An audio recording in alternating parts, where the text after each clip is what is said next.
เมืองยอดภูยอดสูคงบ่ลืมไหล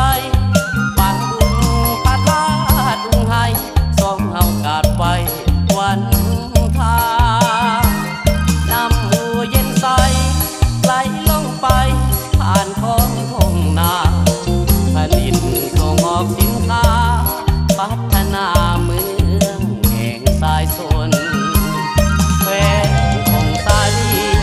วันนี้มีโสมนาใหม่วีรกรรมยิ่งใหญ่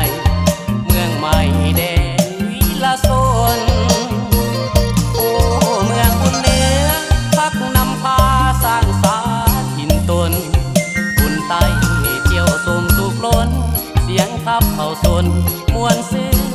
สุขสันต์เมืองสัมพันธ์ลือกันหาดล้านนาใสสัมพันธ์สาวงามจับใจส่วนให้ละเมอเพ้อฝันโอ้แดนเมืองฟ้าเป็นเส้นทางเสื่อมต่อจอดกันเดินจากคิดฮอดทุกวันแดนสวยละวันแขว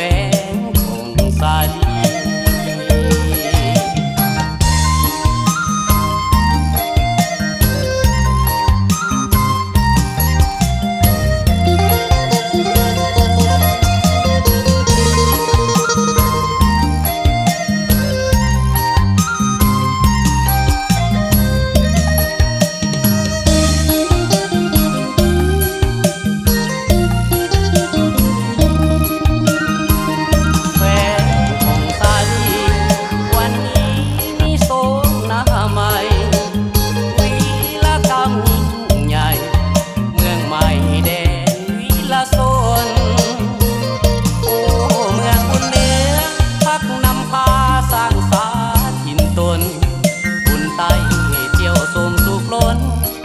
ทับเผ่าสนมวลซึ้ง